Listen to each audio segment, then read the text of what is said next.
Bonjour, bienvenue à l'émission Bereshit à l'origine. Nous allons nous entretenir du devoir de mémoire, de l'histoire de la Shoah. Pour en parler, j'ai l'honneur de recevoir M. Michel Gofinkel. Vous êtes journaliste et écrivain et fils de déportés. Je tiens l'ouvrage que vous avez écrit, qui, la préface, c'est une photo. La photo de votre grand frère, Charles, que vous n'avez jamais connu. Je ne l'ai jamais connu parce que ce grand frère, qui avait 15 ans de plus que moi, qui est né 15 ans avant que je ne fusse né moi-même, est mort à 9 ans. Il a été l'une des victimes de la fameuse rafle du 16 juillet. Son nom figure dans la liste des déportés dressé à partir de documents originaux par Serge Klarsfeld. Son sort est malheureusement connu également. Il a été gazé à son arrivée à Auschwitz, un mois après la rafle du 16 juillet. Et ce petit garçon, qui est mon grand frère, il a toujours fait partie de ma vie, de mon environnement familial. Il s'était trouvé que des amis de mon père avaient pu lui donner, après la guerre, 3 photos de son fils, 3 photos seulement, dont celle-ci qu'il avait fait encadrer et qu'il gardait dans l'atelier de tailleur chez nous, à la maison où il travaillait. Et donc, cette image était pour moi extrêmement familière. Je savais que c'était mon grand frère. J'étais un petit garçon, je voyais un autre petit garçon. Je savais que c'était mon grand frère, je savais qu'il n'était plus là. Tout cela, on me le disait. Les détails, j'ai peu à peu compris ce qui s'était passé. Peu à peu, on m'a expliqué dans quelles circonstances il avait pu disparaître. Mais cette figure est si proche de moi qu'aujourd'hui encore, cette photo, aujourd'hui, elle est sur ma table de travail, sur mon bureau. Quand j'écris, j'ai le portrait de mon frère en face de moi. C'est une image extrêmement proche, extrêmement affectueuse.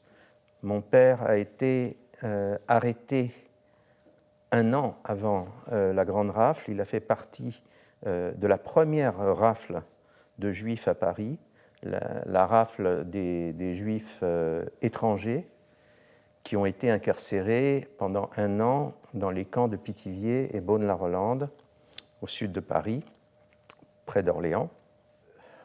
En revanche, il avait déjà une première famille, une première épouse, premier petit garçon, mon frère Charles, qui, eux, ont été victimes de la rafle et qui ne sont pas revenus. Mon père a passé, après 1 an à Pithiviers, il a passé 2 ans et demi à Auschwitz et 6 mois dans un autre camp, le camp d'Ebensee, en Autriche, à côté de Mauthausen. Il n'a été libéré que le 6 mai 1945. Il n'a été libéré que 2 jours avant la capitulation de l'Allemagne et 1 semaine après la mort de Hitler. Mon père, après la guerre, s'est remarié avec ma mère qui elle-même avait perdu son premier mari. Ma mère avait réussi à cacher ses enfants d'abord et ensuite à se cacher elle-même grâce au réseau des éclaireurs israélites de France qui assurait le sauvetage d'un nombre important d'enfants juifs en France.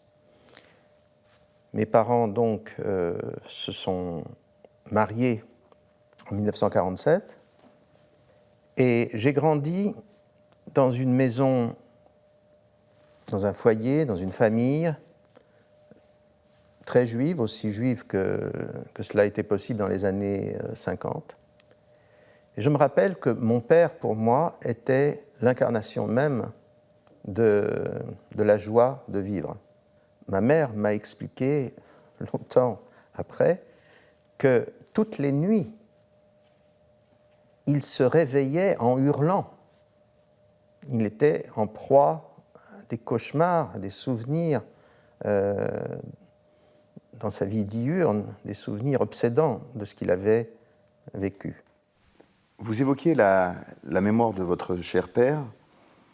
Comment vous comprenez son comportement, son attitude, sa conduite, de rester, malgré tout ce qu'il a vécu, d'être un survivant des camps de la mort? Comment est-il possible pour votre père de continuer à vivre et à faire preuve de joie? Comment vous l'interprétez? Comment vous l'avez vécu? Vous me posez là une question vraiment, vraiment difficile, vraiment troublante. Premièrement, vous savez qu'il y a un mot à la mode, c'est le mot de résilience, dont en fait un fils de déporté, Boris Cyrulnik, a fait beaucoup un usage important. Je crois que tous les survivants, tous les rescapés et survivants de la Shoah, je crois que tous, sinon tous, une grande majorité d'entre eux, a fait preuve d'une résilience extraordinaire après cette épreuve sans commune mesure avec les autres épreuves humaines. Est-ce que c'est la capacité de résilience qui est dans l'être humain qui a joué, ou est-ce que c'est une capacité supplémentaire, particulière de résilience qui est propre au peuple juif? Il y a une chose que mon père m'a dite un jour et qui m'a beaucoup frappé. Quand j'étais un peu plus grand, j'ai commencé à comprendre mieux les choses et j'ai commencé à poser des questions à mon père et mon père me répondait très précisément. Tu sais, à Auschwitz, il y avait toujours parmi nous des Juifs qui savaient exactement quel jour nous étions selon le calendrier juif.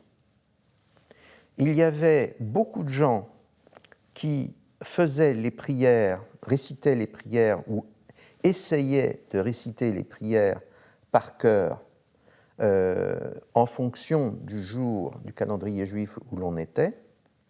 Et quand on arrivait à Yom Kippour, on savait quel jour était Yom Kippour. Le jour du grand pardon. Le jour du grand pardon.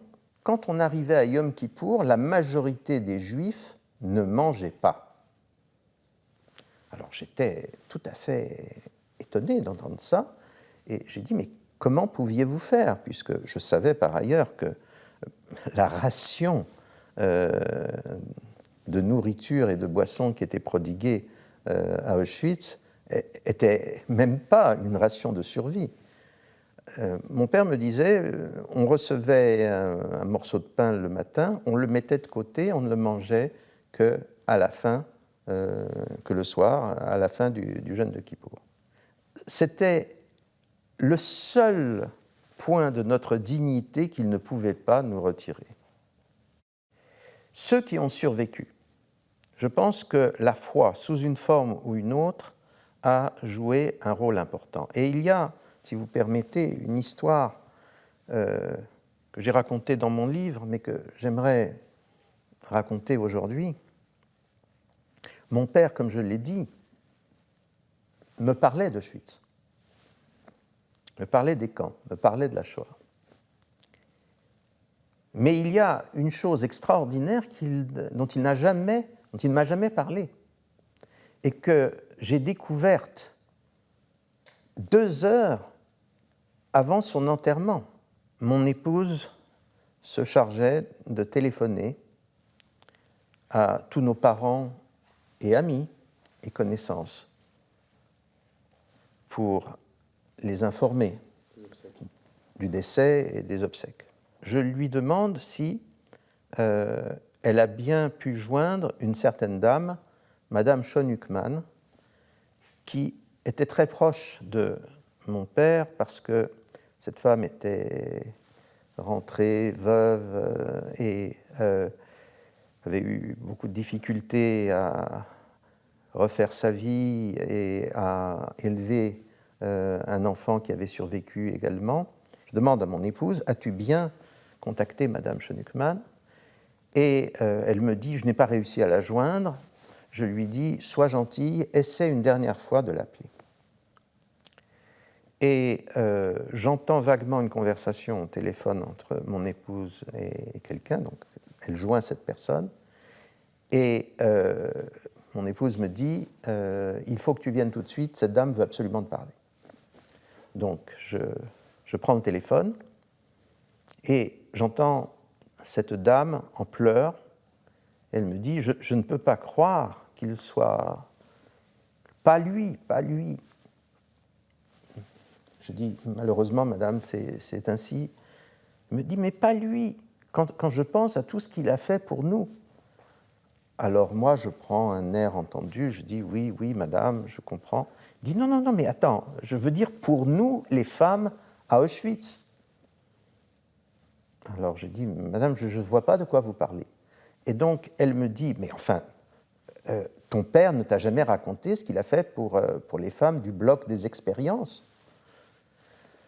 Alors, l'histoire est la suivante. Mon père était tailleur, et à la demande de SS qui avaient besoin qu'on recouse leur vareuse, il avait été amené à faire du travail de couture de temps à autre, et il était payé en nourriture, il était payé avec un pain, il était payé avec un saucisson, ce qui valait de l'or à Auschwitz. Et pour effectuer ce type particulier de travail, il passait devant le fameux bloc où étaient séquestrées un certain nombre de femmes qui servaient de cobayes aux expériences des docteurs nazis. Et Madame Schönigmann était l'une de ces femmes. Ces femmes, quand elles voyaient un déporté juif dans ce secteur, elles savaient que d'une façon ou d'une autre, ce déporté juif n'était pas un déporté ordinaire, donc elles l'appelaient par un soupirail. Elles étaient séquestrées dans un sous-sol, elles l'appelaient par un soupirail et elles disaient « Pitié, pitié, nous mourrons de faim, pitié ». Et cette dame a dit « Personne ne s'est jamais occupé de nous, sauf ton père, qui à chaque fois qu'il passait, nous donnait la moitié de son pain, la moitié de son saucisson. » Michel Gürfinkel, merci de votre témoignage extrêmement émouvant sur votre père et sur le devoir de mémoire que vous transmettez aux jeunes générations. Merci à toutes et à tous de nous avoir suivis et je vous dis à très bientôt.